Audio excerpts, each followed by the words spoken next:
வணக்கம். உங்ககிட்ட நான் சொன்ன மாதிரியே எவ்வளோ சீக்கிரம் முடியுமோ அவ்வளோ சீக்கிரம் எடிட் பண்ணி இந்த சிக்கன் பிரியாணி வீடியோவை அப்லோட் பண்ணுறேன்னு சொல்லியிருந்தேன் இல்லையா. ஸோ என்னால் இன்றைக்கி தான் இதை அப்லோட் பண்ண முடிஞ்சுது. இதுவே ரொம்ப சீக்கிரம் தான் நான் நினைக்கிறேன். கண்டிப்பாக நீங்கள் இந்த ரெசிபியை ட்ரை பண்ணி பாருங்கள், ரொம்ப நல்லா இருந்துச்சு. இந்த சிக்கன் பிரியாணி மசாலா என்னோடய ஓன் ரெசிபி தான். அதுவுமே நான் டிஸ்கிரிப்ஷன் பாக்ஸில் தெளிவாக உங்களுக்கு கொடுக்குறேன், செஞ்சு பாருங்கள். உங்களுக்கு எப்படி வந்ததுன்னு கண்டிப்பாக கமெண்ட் பண்ண மறந்துடாதீங்க. இப்போ வீடியோக்குள்ளே போகலாம். ஓகே, நான் ஃபர்ஸ்ட் சமையல் ஆரம்பிக்கிறதுக்கு முன்னுக்கே இது கசகசா, இது கேஷ்யூ நட்ஸ், இது ரெண்டையுமே முதல்ல சமையல் ஆரம்பிக்கிறதுக்கு முன்னமே சுடு தண்ணியில் நான் கொஞ்சமாக சுடு தண்ணியை ஆட் பண்ணி ஊற வைக்க போகிறேன். இது எதுக்குன்னா சிக்கன் கறிக்கு கண்டிப்பாக இது ரெண்டுமே கட்டாயமாக இருக்கணும். இது ரெண்டுமே இல்லைன்னா அந்த சிக்கன் கறி நல்லாவே இருக்காது. ஒரு சிலர் பெருஞ்சீரகமும் கசகசாவும் போடுவாங்க, பட் இதுக்கு பெருஞ்சீரகம் தேவையில்லை. கசகசாவும் கேஷ்யூ நட்ஸும் முந்திரி பழமும் இருந்தாலே போதும். ஆனால் இது நல்லா ஊறி இருக்கணும், ஏன்னா நம்ம அப்புறம் பிளேண்ட் பண்ண போகிறோம். ஸோ இதை ஊற வச்சாச்சு. எடுத்து வச்சுட்டு நம்ம இப்போ வெங்காயம் பூண்டு எல்லாத்தையுமே ப்ரிப்பேர் பண்ணிவிட்டு கடைசியாக தான் இதுக்கு வரப்போகிறோம். ஸோ இப்போ நான் என்ன செய்ய போகிறேன், ஸ்ட்ரெயிட்டாகவே பிரியாணியை தாளிக்க போகிறேன். பிரியாணிக்கு முடிஞ்ச அளவுக்கு நெய் யூஸ் பண்ண வேணாம்னு நினச்சேன், பட் வீட்டில் உள்ளவங்களுக்கு எல்லாத்துக்குமே நெய்னா ரொம்ப பிடிக்கும். அதனால ஒரு தேவையான அளவுக்கு நான் கார்ன் ஆயில் எப்போவுமே சமையலுக்கு நான் யூஸ் பண்ணுவேன். அந்த எண்ணெயை ஊற்றிட்டு ஒரு 1 டேபிள் ஸ்பூன்லேருந்து 2 டேபிள் ஸ்பூன் அளவு வரைக்குமே நெய் விட்டுக்கலாம். ஓகே, ஸோ இவ்வளோ தான் நான் இந்த பிரியாணியில் நெய் யூஸ் பண்ணுறது. இதுக்கப்புறம் நான் நெய் யூஸ் பண்ண மாட்டேன். அதுக்கப்புறம் பார்த்திங்கன்னா இந்த ஓல் கரம் மசாலா இருக்குது இல்லையா, அது எல்லாத்தையுமே தேவைக்கேற்ப நான் ஆட் பண்ணிக்கிட்டேன். கூடவே ஒரு 5லேருந்து 6 பெரிய சைஸில் இருக்கிற வெங்காயத்தை கட் பண்ணி ஆட் பண்ணிக்கிட்டேன். ஓகே, ஸோ இதெல்லாமே அப்படியே லைட்டாக ஒரு கோல்டன் கலர் வரும் தெரியுங்களா, அந்த மாதிரி சமயம் வரைக்குமே இது நல்லா எண்ணெயில் வதக்கி விட்டுக்கிட்டே இருக்கணும். சீக்கிரமாக வதங்கணும் அப்படின்னு நினச்சிங்கன்னா கொஞ்சம் உப்பு கூட போட்டுட்டு மூடி போட்டு கூட வேக வைக்கலாம். பட் நான் நிறைய வெங்காயம் போடலை, அதனால் நான் கொஞ்சம் டைம் எடுத்தே வதக்கிக்கிட்டு இருந்தேன். ஸோ கொஞ்சம் டைம் எடுத்து வதக்குவோம். பாருங்கள், வதங்கிருச்சு. வதங்கி இந்த மாதிரி கோல்டன் கலருக்கு வந்தோடனே முழுதுமாகவே அது கலர் மாறக்கூடாது. கலர் மாறிடுச்சுன்னா பிரியாணியோட கலருமே மாறிடும். ஸோ நீங்கள் ஆரம்பத்திலே பார்த்துருப்பீங்க, பிரியாணி ரொம்ப அழகான கலரில் இருந்துச்சுன்னா கண்டிப்பாக அதுக்கு வெங்காயம் வதக்குறது ரொம்ப முக்கியம். நெக்ஸ்ட்டு பார்த்திங்கன்னா நான் இன்றைக்கி புதினாவும் கொத்தமல்லியுமே பிளேண்ட் பண்ணி தான் போட போகிறேன். இது நல்லா ஒரு கைப்பிடி நிறையா நல்லா இறுக்கி பிடிச்ச மாதிரி ஒரு கை இருக்கணும். அந்த மாதிரி புதினாவும் கொத்தமல்லியையும் கட் பண்ணி நல்லா அலசிட்டு தண்ணியில் நான் பேஸ்ட்டாக அப்படி காஸ்ட்லி அரைச்சிட்டேன். குறைன்னு அரைச்சி பிரியாணி இந்த ஸ்ட்ரெயிட்டாகவே வெங்காயத்துக்கு அப்புறமா நான் ஆட் பண்ணிக்கிறேன். இந்த ஸ்டேஜ் இந்த ஸ்டெப் ரொம்பவே முக்கியம். அப்படி ஸ்டெப் பை ஸ்டெப் நான் சொன்ன மாதிரி நீங்கள் செஞ்சிங்கன்னா நான் சாப்பிட்ட மாதிரி, நான் டேஸ்ட் பண்ண மாதிரி ஒரு பக்காவான பிரியாணி உங்களாலையும் ரெடி பண்ண முடியும். ஸோ இதுக்கடையில் புதினா போட்டு நல்லா வதக்கினதுக்கு அப்புறமா ஒரு 6-7 ஊசி மிளகாவை கட் பண்ணாமல் ஆட் பண்ணிக்கிட்டேன். அது போட்ட கையோடையே நல்லா பெரிய பெரிய தக்காளி பழமாக ஒரு 2.5 தக்காளி பழத்தை சின்ன சின்னதாக கியூபாக கட் பண்ணுவேன் இல்லையா, அந்த மாதிரி கட் பண்ணி அதையுமே நான் ஆட் பண்ணிக்கிட்டேன். இப்போ இந்த டொமேட்டோவுமே இந்த தக்காளி பழமுமே நல்லா வதங்கணும். ஸோ அது ரொம்ப முக்கியம். ஸோ பிரியாணியில் எல்லாமே வதங்கி நல்லா குழைய வதக்கி அதுக்கப்புறம் நம்ம செய்யும்போது தான் இன்னுமே அதோட டேஸ்ட்டு ரொம்ப நல்லாயிருக்கும்.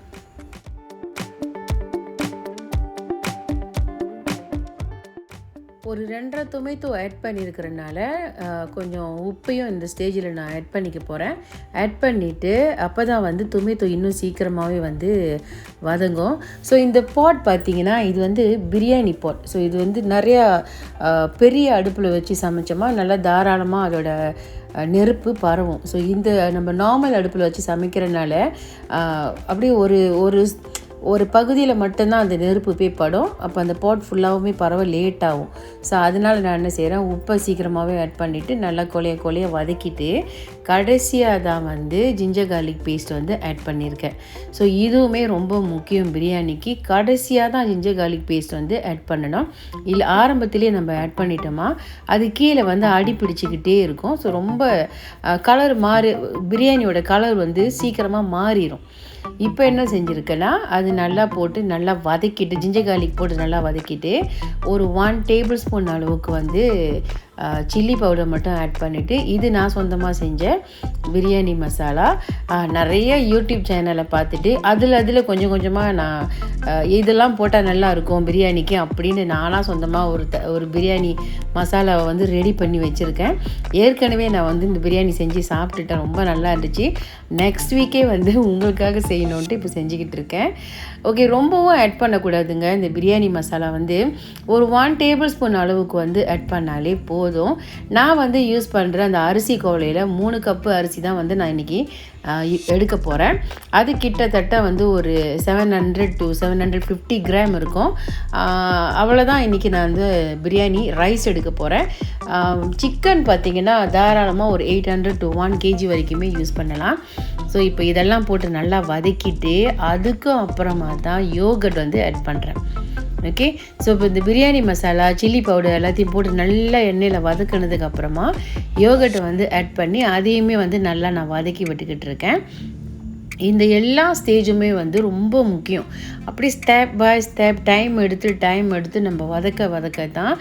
இன்னொன்று முக்கியமாக கொஞ்சம் கூட அடி பிடிச்சிடக்கூடாது பிரியாணி. அந்த நம்ம வதக்கும் போது கொஞ்சம் கூட கீழே வந்து அடி பிடிக்கக்கூடாது.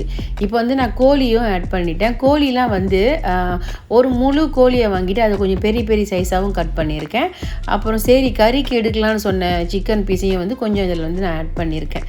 ஸோ ஒரு 1 kg அளவுக்கு வந்து சிக்கன் பீசஸ் இருந்துச்சுன்னா டேஸ்ட்டாக இருக்கும் சிக்கன் பிரியாணி. ஸோ அதனால் ஒரு 1 kg வர அளவுக்குமே வந்து சிக்கன் பீசஸை எடுத்துக்கிட்டேன்.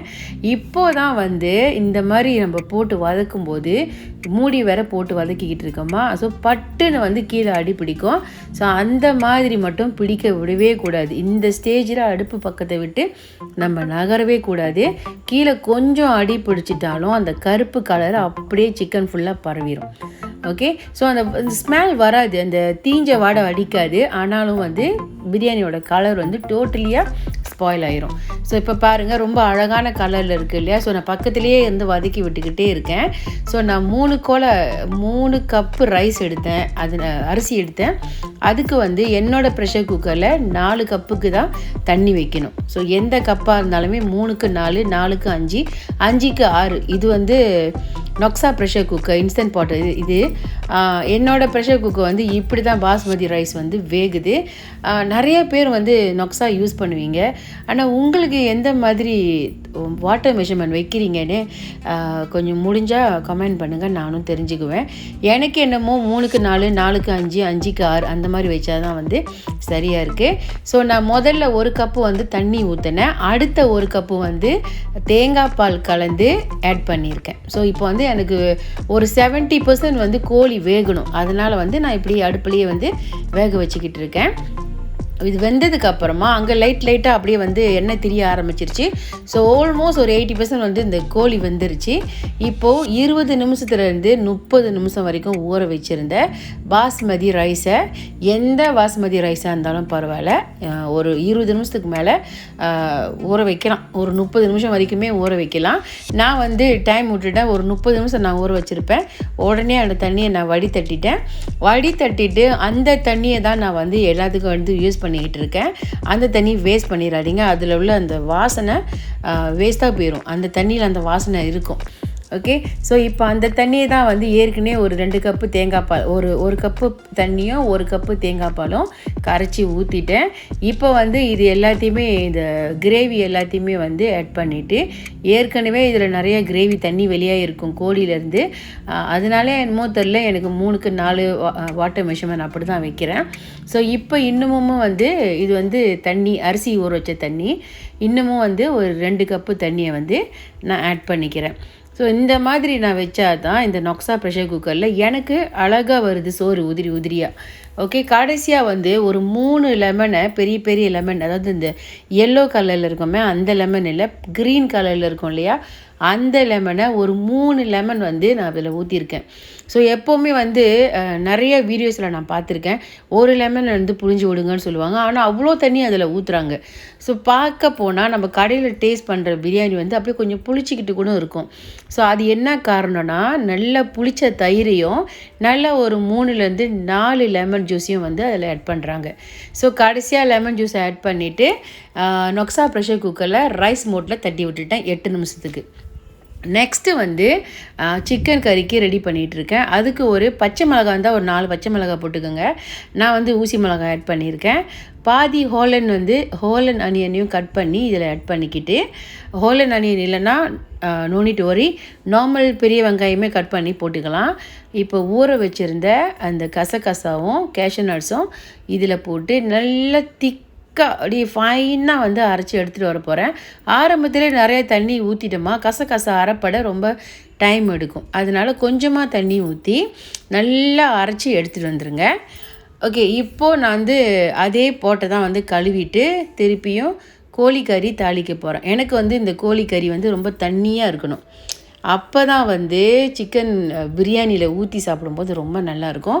அதே கறியை மறுநாள் இட்லிக்கும் வச்சு நான் சாப்பிட்டுக்குவேன். ஓகே, ஸோ இப்போது ஓல் கரம் மசாலாலாம் போட்டு தாளிச்சிட்டு ஒரு 2லேருந்து 3 பெரிய வெங்காயத்தை கட் பண்ணி ஆட் பண்ணிவிட்டேன். கண்டிப்பாக இதுக்கு பண்டான் லீஃப் ஆட் பண்ணணும். ஓகே, பண்டான் லீஃப் இருந்தால் தான் இந்த கறி வாசனையாக இருக்கும். அதையும் போட்டு நல்லா தாளிச்சிட்டு நல்லா வதங்கினதுக்கு அப்புறமா ஒரு 2 டேபிள் ஸ்பூன் அளவுக்கு ஜிஞ்சர் கார்லிக் பேஸ்ட் ஆட் பண்ணியிருக்கேன். கூடவே வந்து கருவேப்பிலையும் நான் வந்து ஃப்ரெஷ்ஷான கருவேப்பிலையும் வந்து நான் ஆட் பண்ணியிருக்கேன். இப்போது இது எல்லாத்தையும் நல்லா போட்டு தாளிச்சிட்டு இருக்கேன். ஏற்கனவே வெட்டி வச்சுருந்தா ஒரு பாதி தக்காளி பழத்தையும் போட்டு நல்லா தாளித்து விட்டுட்டு, இது வந்து ஒரு 1/2 kg சிக்கன் தான் இருக்கும். அந்த சிக்கனையும் ஒரே ஒரு உருளைக்கிழங்கையும் போட்டு நான் தாளித்து விட்டுக்கிட்டு இருக்கேன்.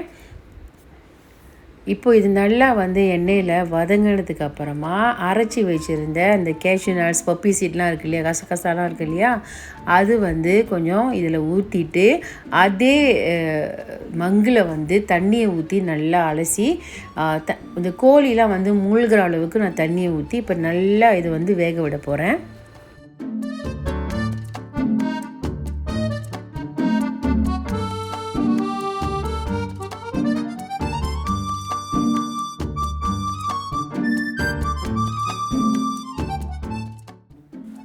இந்த சமயத்தில் நான் ஏற்கனவே கட் பண்ணியிருந்தேன் இந்த ஹோலன் அனியன் பாதி இருந்தது இல்லையா, ஸோ அதை எதுக்கு வேஸ்ட் பண்ணணுன்ட்டு அதையுமே வந்து கொதிக்க போகிற இந்த கோழிக்கறி மேலே அப்படியே வந்து தூவி விட்டுட்டேன். இது வந்து முற்றிலும் ஆப்ஷனல் தான். ஆனால் வந்து இந்த மாதிரி சமயத்தில் பச்சை மிளகாவோ இந்த ஹோலன் அனியனோ ஆட் பண்ணோம்னா கறி வந்து இன்னமுமே நல்லா வாசனையாக இருக்கும். நல்லா வந்து கோழி வெந்துருச்சு அப்படின்ற பட்சத்தில் மஞ்சத்தூள், சிக்கன் கறி பவுடர் அண்ட் தென் சில்லி பவுடரும் நான் ஆட் பண்ணியிருக்கேன். வீடியோ பார்த்துட்டே இருங்க, பின்னால் வந்துக்கிட்டே இருக்குது. ஸோ இப்போ இது எல்லாத்தையும் போட்டு நான் நல்லா வதக்கி விட போகிறேன். அதாவது கலந்து விட போகிறேன். எல்லாத்தையும் நல்லா கலந்து விட்டுட்டு இன்னும் வந்து உங்களுக்கு கிரேவி வந்து நல்லா தண்ணியாக வேணுமா திக்காக வேணுமா அது வந்து இந்த நேரத்தில் வந்து நம்ம அட்ஜஸ்ட் பண்ணிக்கலாம். ஸோ இப்போது கோழி வந்து ஒரு 90% வந்து நல்லாவே வந்துருச்சு. உப்பு இருக்கா இல்லையான்னு செக் பண்ணிக்கிட்டு நான் வந்து உப்பையும் ஆட் பண்ணிக்கிட்டேன். இப்போது இதில் வந்து தண்ணியாக கரைச்ச தேங்காய் பாலையும் நான் வந்து ஆட் பண்ணியிருக்கேன். ஓகே, ஸோ இப்போது நீங்கள் பாருங்கள், நான் மிளகாத்தூள் ஆட் பண்ணதுக்கப்புறமா இன்னும் கொதி வரலை. அதுக்குள்ளவே வந்து நான் சில்லி பவுடரையுமே வந்து ஆட் பண்ணிட்டேன். சில்லி பவுடர் வந்து நல்லா கொதிச்சதுக்கப்புறம் ஆட் பண்ணோம்னா அந்த சில்லி பவுடரோட வாசனை வந்து வந்துடும். ஸோ கறி கொதிக்கிறதுக்கு முன்னமே வந்து நம்ம எல்லா சில்லி பவுடரையுமே வந்து ஆட் பண்ணிடணும். ஸோ இப்போ அதை கொதிச்சிக்கிட்டு இருக்குது. நெக்ஸ்ட் வந்து ஆனியன் ரைஸை வந்து ரெடி பண்ண போகிறேன். எவ்வளோ வெங்காயம் வேணுமோ அந்த அளவுக்கு வெங்காயத்தை நல்லா நீளமாக தின் ஸ்லைஸாக வந்து கட் பண்ணி ஆட் பண்ணியிருக்கேன். ஓகே, ஆனியன் ரைஸுக்கு வந்து சில்லி வேணும்னா சில்லி ஆட் பண்ணிக்கலாம். இது வந்து புதினா லீஃப் வந்து ஆட் பண்ணியிருக்கேன். ஆனியன் ரைத்தாவில் புதினா லீஃப் வந்து கொஞ்சமாக ஆட் பண்ணிங்கன்னு வச்சுக்கோங்களேன், அது நல்லா வாசனையாகவும் இருக்கும். அப்படி பச்சை பசேல்னு இருக்கிற புதினா வந்து வாயில் கடிப்படும் போதும் ஒரு ஃப்ரெஷ்ஷான ஒரு ஃபீல் வந்து நமக்கு கிடைக்கும். ஓகே, நீங்கள் இதுக்கு முன்னாடி ட்ரை பண்ணது இல்லைன்னா கண்டிப்பாக நீங்கள் ஒரு வாட்டியாவது இந்த மாதிரி ட்ரை பண்ணி பாருங்கள். இப்போ வந்து நான் மிச்சம் இருக்கிற எல்லா தயிரையுமே வந்து ஆனியன் ரைதாக்கு வந்து ஆட் பண்ண போகிறேன். எங்கள் வீட்டில் வந்து தயிர் அப்படியே அந்த வெங்காயத்துக்கு மேலே இருந்தால் தான் எல்லாத்துக்கும் சாப்பிட பிடிக்கும். ஸோ அதனால் நான் கொஞ்சம் தாராளமாகவே தயிரை ஆட் பண்ணிவிட்டு ஆனியன் ரைதாவையும் ரெடி பண்ணிட்டேன். ஸோ இப்போ இதை மூடி போட்டு ஃப்ரிட்ஜில் வைக்கிறதுனாலும் வைக்கலாம், இல்லை அப்படியே எடுத்து பரிமாறிக்கிறதுனாலும் பரிமாறிக்கலாம். ஸோ இப்போ பாருங்கள், கோழிக்கறி ரெடி ஆயிடுச்சு. எனக்கு இந்த அளவுக்கு தண்ணியாக இருந்தால் தான் அந்த கோழிக்கறி அந்த பிரியாணி மேலே ஊற்றி சாப்பிட நல்லாயிருக்கும். உருளைக்கிழங்கு வந்துருச்சான்னு பார்த்துட்டேன். உருளைக்கிழங்கும் வந்துருச்சு. இப்போ கடைசியாக வந்து ஒரு லெமனை வந்து புழிஞ்சி அந்த தண்ணியுமே வந்து நான் ஆட் பண்ணிக்கிறேன். இது 2-3 லெமன் இல்லைங்க, ஒரே ஒரு லெமன் தான். நிறையா ஊற்றிட்டோமா கோழிக்கறி புளிக்க ஆரம்பிச்சிடும்.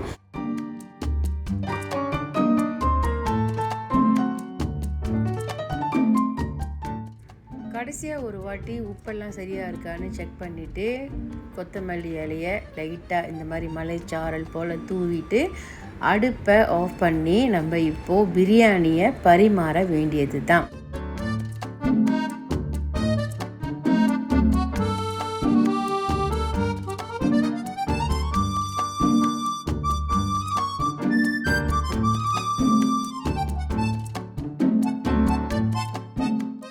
எப்போவுமே நம்ம பிரியாணி செய்யும்போது இன்ஸ்டன்ட் பாட்டாக இருந்தாலும் சரி, தம் பிரியாணியாக இருந்தாலும் சரி, அடுப்பில் நம்ம வச்சு செய்கிற பிரியாணியாக இருந்தாலும் சரி, அதோட ப்ரெஷர் வந்து நம்ம ஆஃப் பண்ணதுக்கப்புறமா சொந்தமாக அதோடய ப்ரெஷர் வந்து ரிலீஸ் ஆகிற வரைக்குமே அப்படியே விட்டுறணும். தம் பிரியாணினா ஒரு 20-25 நிமிஷம் அதை தொடவே கூடாது. அப்போ தான் வந்து அந்த சோறெல்லாம் இன்னமும் பெருசாகி ஒன்றோடு ஒன்று ஒட்டாமல் நமக்கு ருசியாகவும் அழகாகவும் கிடைக்கும்.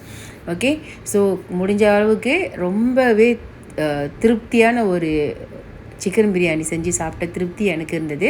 வீடியோ பார்த்த உங்களுக்கு எப்படி இருந்ததுன்னு கமெண்ட் பண்ணுங்கள். என்னோடய சேனலை நீங்கள் இப்போ தான் ஃபர்ஸ்ட் டைம் பார்க்குறீங்கன்னா கண்டிப்பாக மறக்காமல் சப்ஸ்கிரைப் பண்ணி எனக்கு சப்போர்ட் பண்ணுங்கள். மறக்காமல் இந்த வீடியோ பிடிச்சிருந்துச்சுன்னா லைக் பண்ணிடுங்க. அடுத்த வீடியோவில் வந்து சந்திக்கும் வரை பாய்.